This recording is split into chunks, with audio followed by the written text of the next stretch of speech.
años venimos realizando charlas, conferencias, funciones de cine, teatro, exposiciones y todas las actividades que se debieron suspender por la pandemia.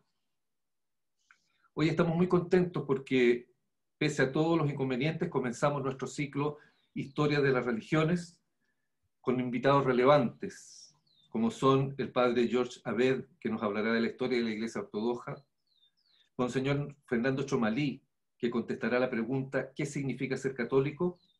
Y nuestra primera charla hoy sobre la historia de la religión islámica, para la cual tenemos un invitado de lujo. Él es el Sheikh Suhail Asad, doctor en teología con especialidad en filosofía y misticismo islámico de la Universidad Al-Mustafa Qom de la República Islámica de Irán, argentino de padres libaneses, es casado con 4 hijos. Doctorado en la Universidad Abierta de la Civilización Islámica de Beirut, habla árabe y persa, siendo un destacado recitador del Corán. Presentador de programas islámicos de televisión en Hispan TV, reside en Irán y en Chile ha dictado conferencias y diplomados en la Universidad Adolfo Ibáñez, Universidad Católica y Universidad de Chile. Es responsable religioso desde hace 24 años del Centro de Cultura Islámica en Las Condes, fundado por los descendientes de los primeros musulmanes llegados a Chile hace más de 100 años. Le damos la bienvenida y agradecemos su presencia al Sheikh Suhail Asad. Muchas gracias por haberse hecho el tiempo para ofrecernos sus conocimientos. Bienvenido, Sheikh. Muchísimas gracias, don Eduardo. Mi agradecimiento a todos ustedes por la participación en este ciclo de conferencias, especialmente al Club Palestino por abrir esta instancia de diálogo, esta instancia de encuentro civilizacional, cultural y religioso, y como siempre es un gran placer poder participar con esta bella comunidad árabe palestina de Chile y con toda la audiencia que nos están viendo. Al fin y al cabo, una historia de más de 20 años me une a la comunidad y me une a las instituciones y me une a todo este bendito pueblo que ha forjado realmente una historia muy importante, interesante y profunda en Chile, una historia de esfuerzo y de sacrificio, una historia de lucha y de paciencia para lograr lo que hoy significa esta gran comunidad en Chile, una comunidad que realmente se transforma en una potencia humana muy importante en todo sentido y en todo nivel. Bueno, el tema histórico del Islam, yo quisiera comenzar hablando de esta manera, que cuando hablamos de Islam, según el concepto coránico de la palabra Islam, Islam no es solamente la religión de Muhammad. Cuando se habla de al-Islam en árabe, que tiene que ver con el sometimiento a Dios, con la aceptación de la autoridad de Dios y de su soberanía, estamos hablando del concepto de todas las religiones.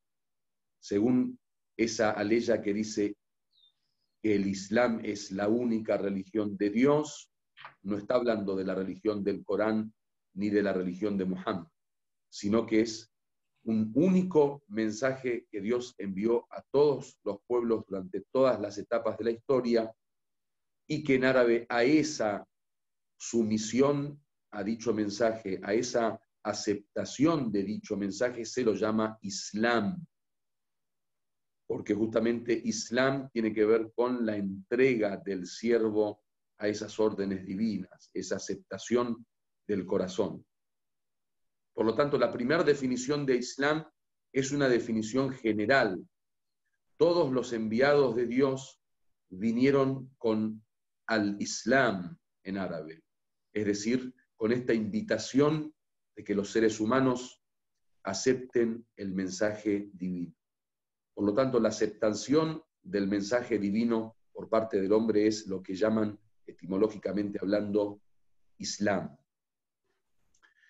Obviamente se transforma el Islam después en una de estas religiones, que es la última, que aparece como las religiones del libro, allá en el 610, cuando el profeta Muhammad allí en la Arabia preislámica, naciendo en el 570 y transformado en profeta de Dios a los 40 años en el 610 después de Cristo, propone que Dios le ha revelado lo que hoy llamamos el Corán, y que en ese momento era la primera revelación que se le hacía a través del arcángel Gabriel a él mismo, tratando de dar una continuidad a los anteriores mensajes de los grandes hombres de la historia de la espiritualidad y la religión, como lo eran Noé, Adán, Abraham, Jesús, Moisés, Muhammad y muchos otros enviados y mensajeros divinos.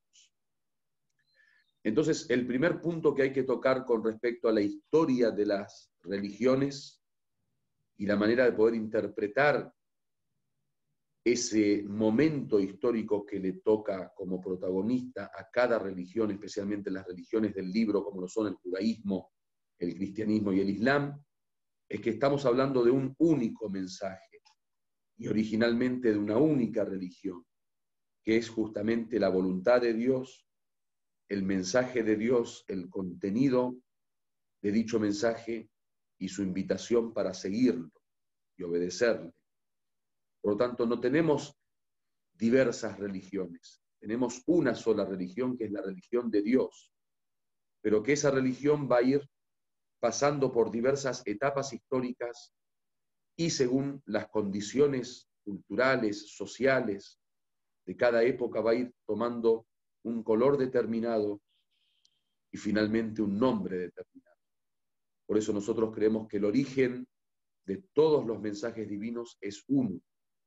Todos creemos en un solo Dios, en un único Dios, creador del universo, y es por eso que Dios no tiene diversas religiones, sino que tiene la religión de Dios.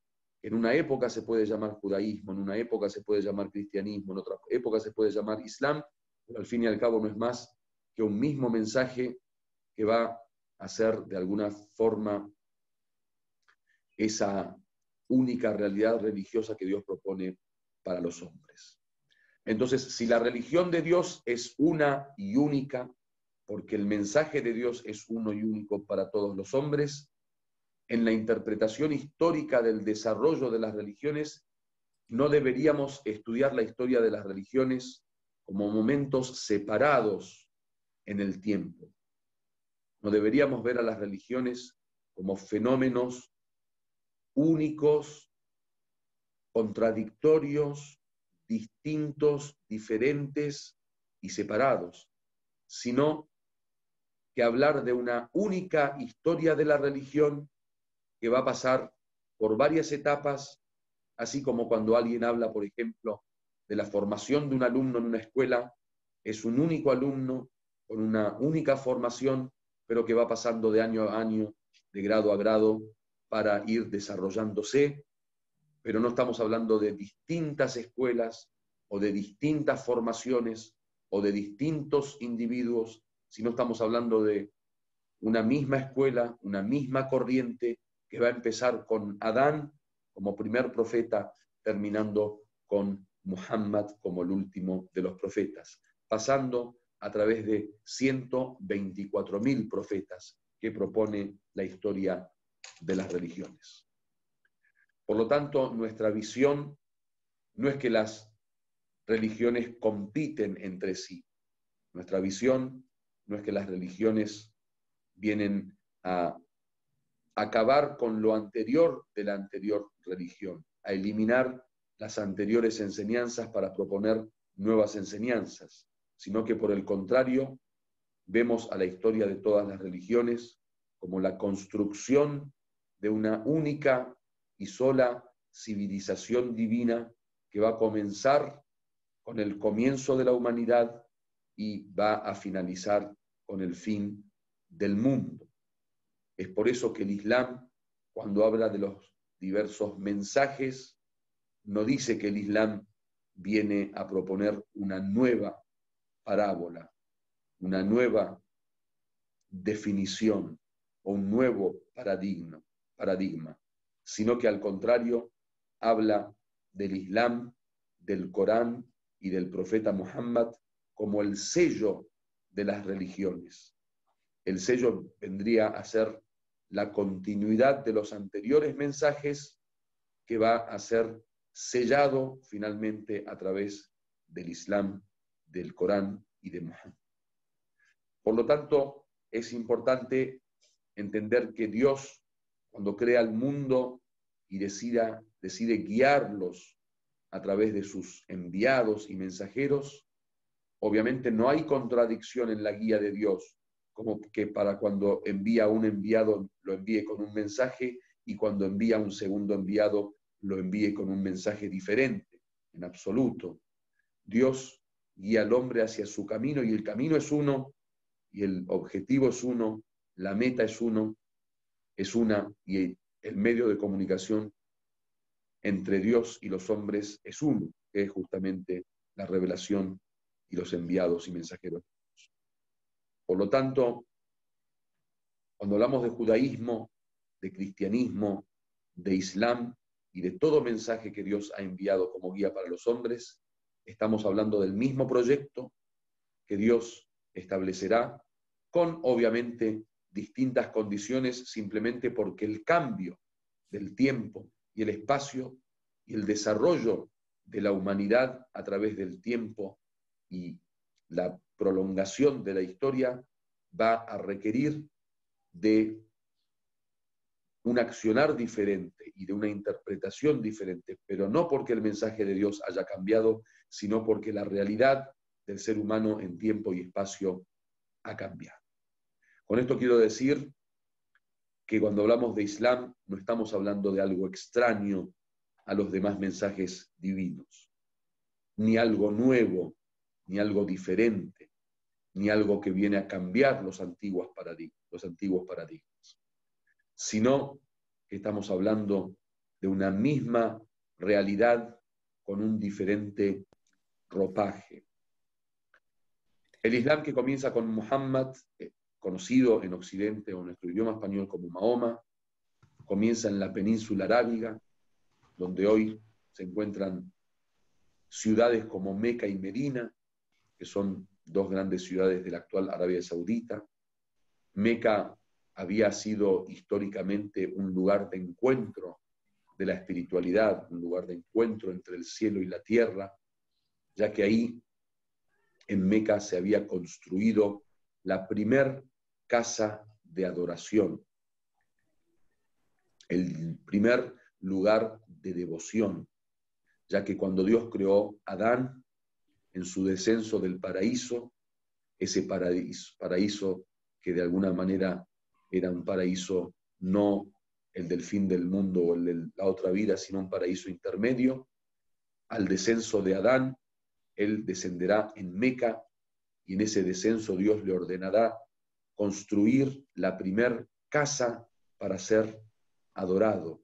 Y es ahí donde se construye por primera vez, con la historia de Adán, como el primer profeta de Dios, la Kaaba, ese cubo conocido, ese gran, digamos, edificio que fue construido para dejar la primer huella de la religión y la espiritualidad, la primer huella del encuentro del hombre con Dios, y un lugar que será venerado y santificado por muchas comunidades que pasarán a través de la historia en ese lugar.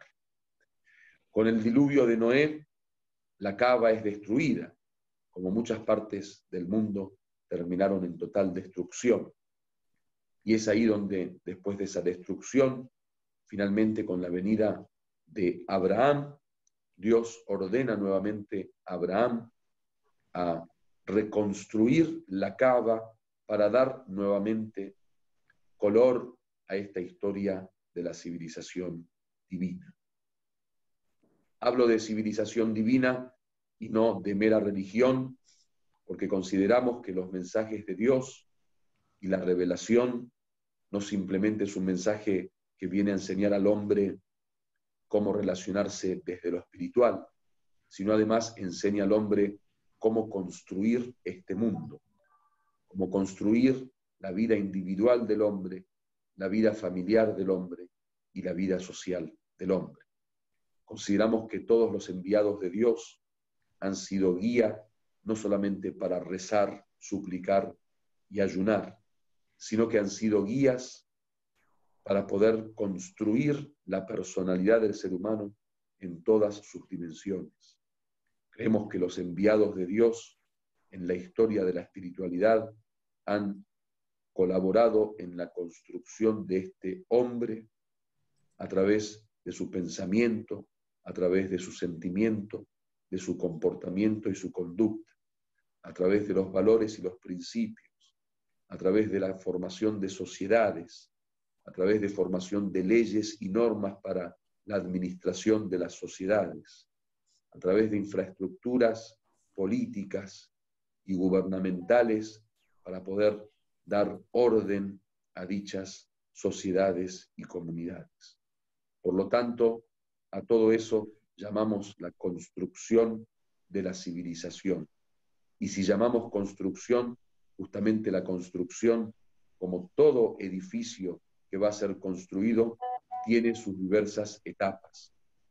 Justamente lo que hoy se conoce como las distintas religiones no es más que las distintas etapas de la construcción de dicha civilización divina, que comienza con Adán y terminará al fin de los tiempos con la venida de lo que nosotros llamamos el Imam Mahdi, el 12º imam de los nietos del profeta, y el regreso de Jesucristo, que vendrán juntos para la reconstrucción de dicha civilización. Entonces, el primer punto en la interpretación de la religión debe ser comprender y percibir esta unidad sustancial entre las diversas manifestaciones religiosas. Y llamo manifestación porque es justamente una única realidad y una única verdad que se manifiesta en forma diferente a través de cada mensaje, revelación, libro y mensajero de Dios. El profeta Muhammad va a llegar en una época histórica en donde claramente existían civilizaciones como la bizantina y la persia. Sin embargo, el mundo árabe estaba muy lejos de ser civilización. La geografía del lugar donde llega el profeta Muhammad, que es la Meca actual y Al-Makka de ese momento, es una geografía mayoritariamente desértica. Esa geografía anunciaba a sus pobladores las dificultades de poder establecer una vida normal y estable. Leen en la Muqaddimah de Ibn Khaldun, ese gran padre de la sociología, sobre la cultura del desierto y de los hombres del desierto, los habitantes y moradores del desierto. Ustedes saben muy bien que en sociología se habla del efecto que tiene la geografía, el clima, las condiciones de la tierra y el aire en la formación de la cultura, en la formación de la identidad del hombre, en la formación de los movimientos, en la formación de su comportamiento. Aquellos que escapaban de la sed cuando no había agua, aquellos que escapaban del frío, que no podían soportar y resistir, aquellos que escapaban del calor, aquellos que escapaban de los animales salvajes, aquellos que escapaban de la sequía. En fin, la geografía va guiando al ser humano hacia la meta que ella misma decide. Un ejemplo muy moderno de cómo el ámbito externo puede guiar al hombre es, supongamos que nosotros ahora estamos sentados en este lugar y de repente se corta la luz. Yo creo que nadie quedaría sentado en su lugar. Muy probablemente todos nos tendríamos que mover hacia la búsqueda de la luz. Por lo tanto, de esa manera, la geografía, el clima y el ámbito externo influye en el movimiento de los hombres. A nivel social, ese desierto estaba lleno de tribus.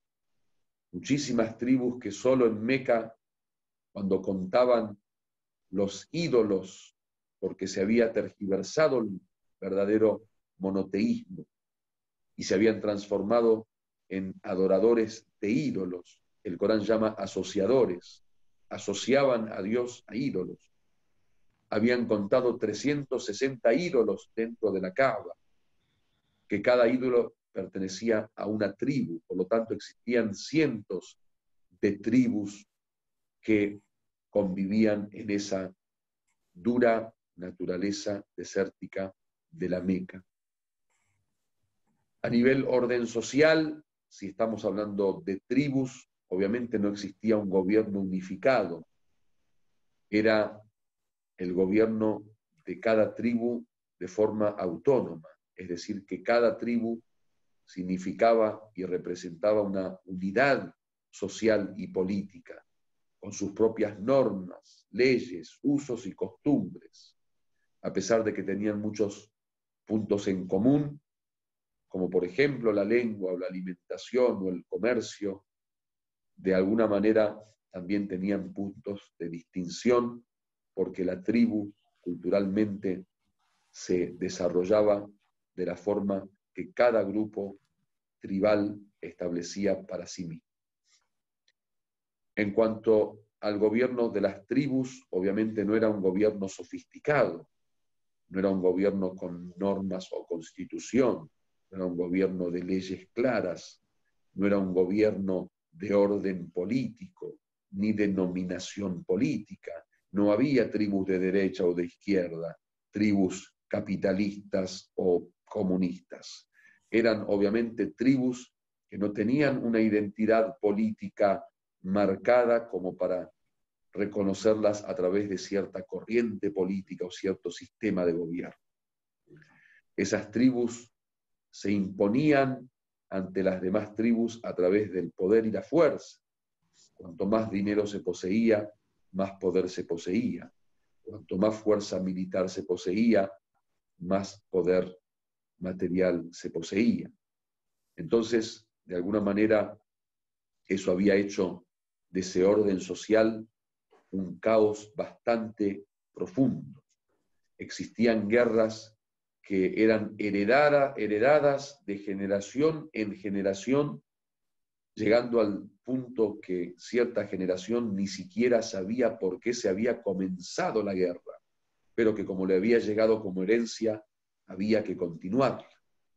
A nivel cultural, si hablamos de qué situación cultural y de conocimiento poseían los árabes de esa época, como manera de resumen, debo decirles que las personas que sabían leer y escribir eran contadas con las manos, con los dedos de las manos. Es decir, que eran muy pocos las personas que manejaban la lectura y por ende las personas de cultura. La ignorancia, al-jahilía que llama el Corán, era el gobierno cultural de ellos, la etapa de la jahilía, la etapa de la ignorancia.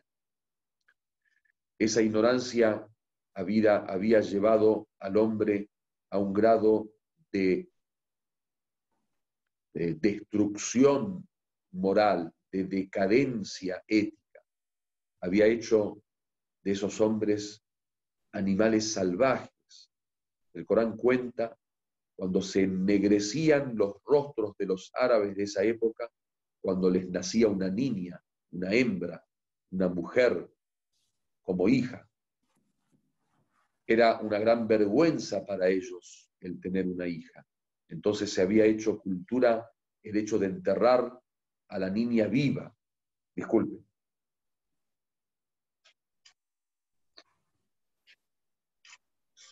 Era famosa la historia de estos hombres que cuando nacía una niña la enterraban viva. ¿Por qué? Porque justamente esas leyes tribales habían hecho de esos hombres personas que solo seguían la ley de la tribu sin tener ningún tipo de referente o criterio valórico, ético o moral. En esa historia de oscuridad, de oscurantismo árabe. Las relaciones entre las personas era una relación que solo se basaba en los intereses. Estaban los débiles y los poderosos. El débil se acercaba al poderoso para mendigar parte de su poder y los poderosos se acercaban al débil para oprimirlo. En esa etapa estaba en su auge la esclavitud, por lo que cada jefe de tribu o cada hombre poderoso tenía varios esclavos. En esa etapa del oscurantismo árabe existía la promiscuidad sexual y el irrespeto a la mujer, de tal modo que a la mujer se la trataba como una mercadería.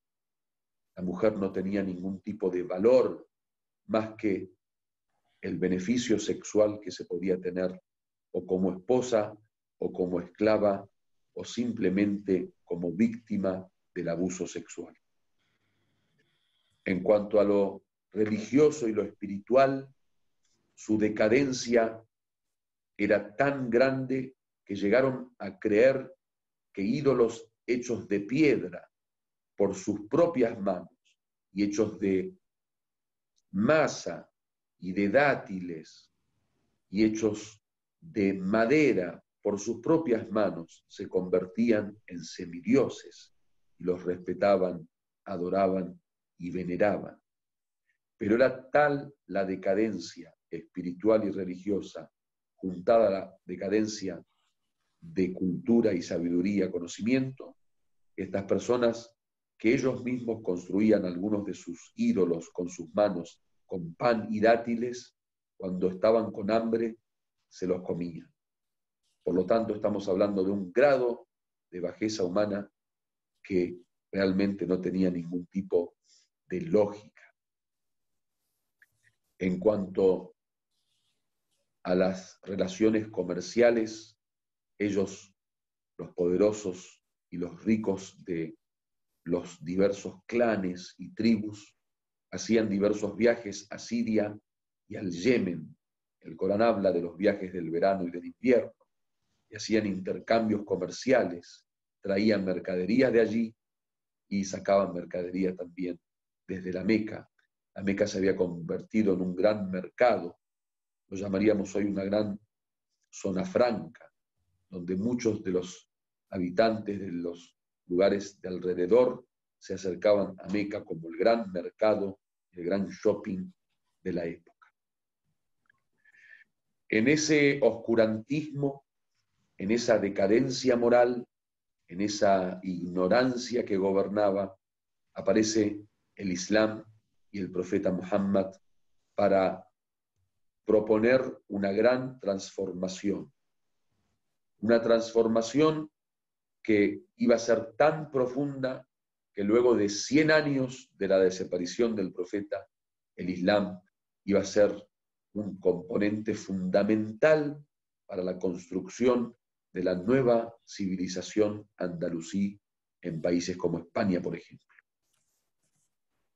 Luego de 100 años, aquel pueblo árabe ignorante, aquel pueblo árabe que en los primeros días de la llegada del Islam no leía ni escribía, se habían transformado en grandes poetas, en grandes literatos, en grandes jurisconsultos, en grandes filósofos, en grandes historiadores, que forjaron lo que hoy muchos historiadores corroboran y reconocen como el puntapié inicial para el desarrollo de la nueva civilización de Europa a través de esa presencia de casi 8 siglos de los musulmanes y los árabes en el Andalus.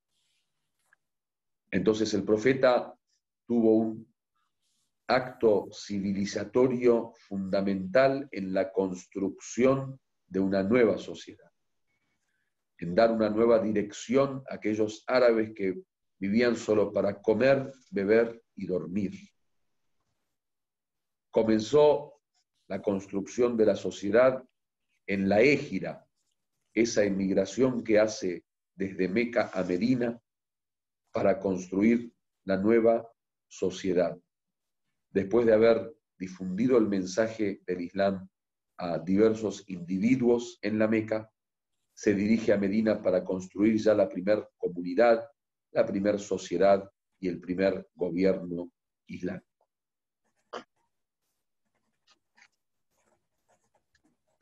El profeta en Medina ya no es simplemente un hombre con sus seguidores, sino que se transforma en un guía y en un gobernante. Se transforma en un ser que va a guiar a esa sociedad hacia su auge en cultura, en civilización, en valores, en principios, en religiosidad. De Medina nacerá esa nueva etapa del primer orden social de los musulmanes, aquello que llamó el profeta la umma islámica, la gran comunidad, que es una comunidad no unida por lazos simplemente geográficos, históricos o étnicos, sino también por lazos ideológicos. La umma islámica es esa comunidad, esa unidad social de los seguidores del profeta Muhammad que se transformarán en un solo cuerpo, como diría el profeta. Que en una narración el profeta dice: los miembros de mi umma son como los miembros de un cuerpo, que cuando al cuerpo le duele un miembro, los demás miembros también sufren.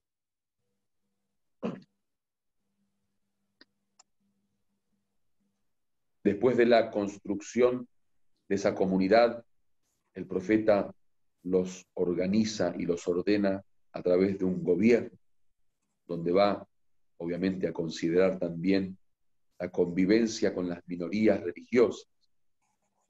Un gobierno que establecerá la ley a través de la propia revelación, la ley divina establecida por el Corán, y que después se desarrollará como un corpus general que llegará hasta nuestros días para gobernar la vida de todos los seguidores del Islam. Así comienza el Islam hasta la muerte del profeta. Esos fueron los primeros días de la formación del Islam.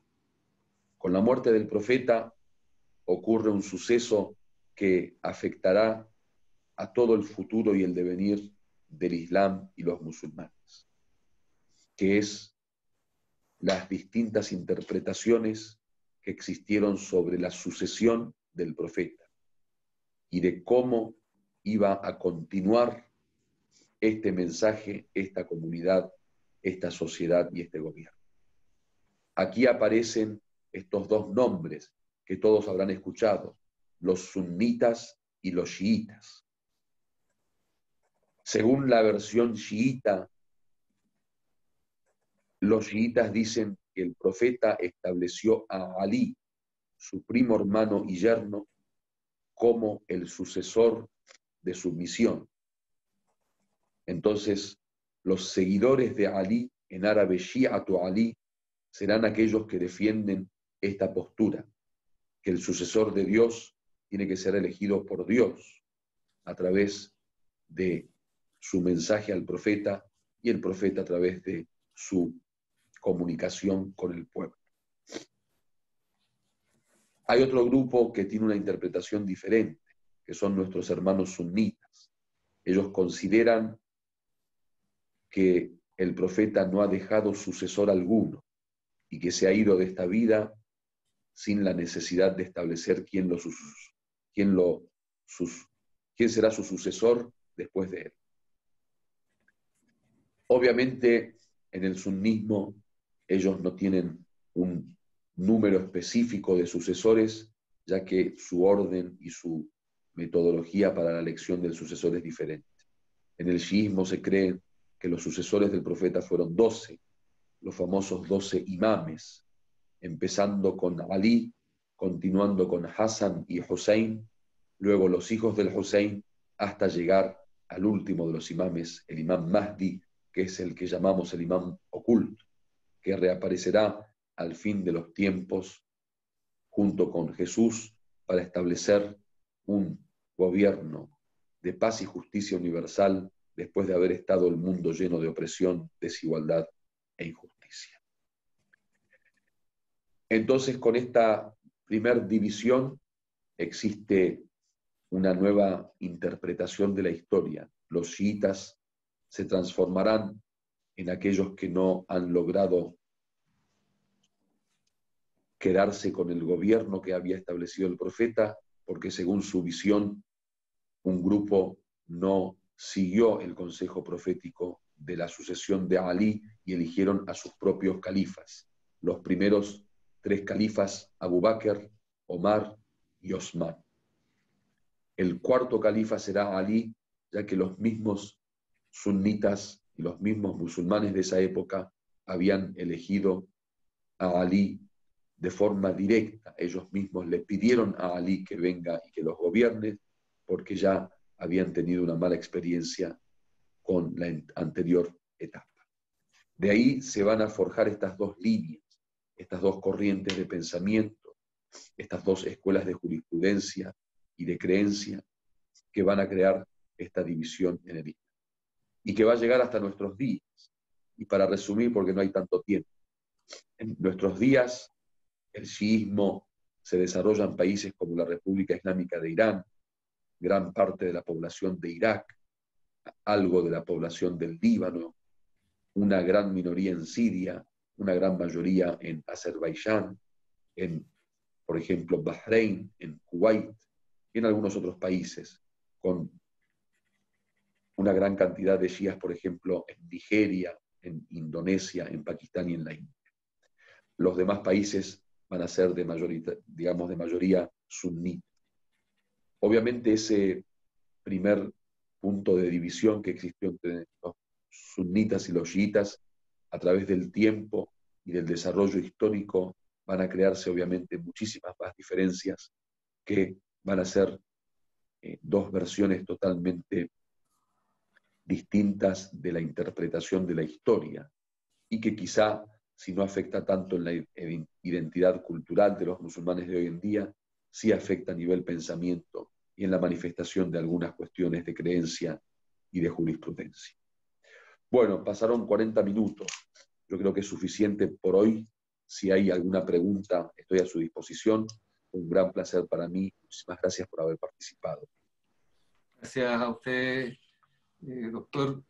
Yo tengo 2 preguntas. Si hay alguna otra pregunta, la pueden mandar por el chat. Una pregunta que me llegó es: ¿qué se debe buscar en el Corán o cómo se aproxima un occidental? ¿Qué se debe buscar en el Corán o cómo se aproxima un occidental a esas escrituras? Bueno, obviamente el Corán se establece como un libro de guía generalmente. Aquel que busca un camino de espiritualidad, un camino para poder acercarse a Dios, para poder perfeccionarse espiritualmente, para poder tener un pensamiento basado en las verdaderas creencias que también deben ser argumentadas y probadas por la misma razón. Aquel que desea un encuentro con Dios, aquel que desea una vida espiritual y una vida que lo lleve a tener felicidad en el más allá, aquel que quiere corregir su conducta, su comportamiento, tanto a nivel individual como familiar y social, aquel que desea un orden para su vida. Todo eso se puede encontrar en el Corán. En el Corán se encuentran cuestiones relacionadas a las creencias del hombre, para la construcción del pensamiento. Se encuentran cuestiones referidas a la ley, a la norma, para establecer una guía para su comportamiento y sus acciones en general. Y también una guía ética y moral para purificar su alma y perfeccionar su corazón.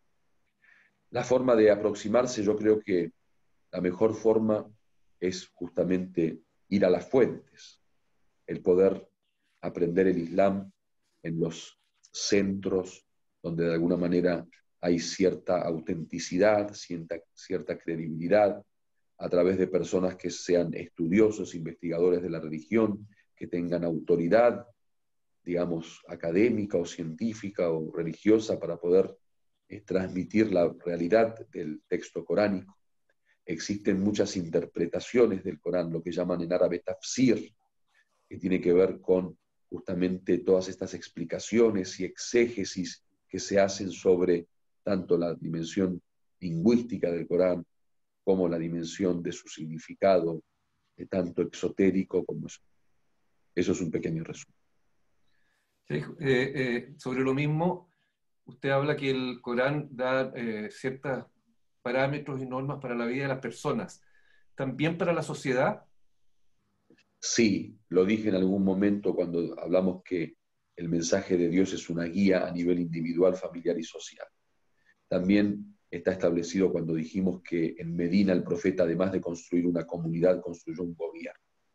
Y también está en todas esas leyes que tienen un efecto en la sociedad de forma directa o indirecta, como puede ser, por ejemplo, el tema de la defensa de los derechos, como puede ser el tema de la limosna, los impuestos obligatorios del quinto y del diezmo, el tema, por ejemplo, de la peregrinación como gran congreso internacional de los musulmanes, el tema del ayuno, como para poder sentir el hambre de los pobres y la debilidad de los desposeídos, el tema de la lucha en contra de un gobierno o una nación o un ejército ocupante, el tema de la defensa de aquellos que son oprimidos por el opresor, etcétera, etcétera, una serie de leyes y normas que obviamente tienen mucho que ver con el tema social.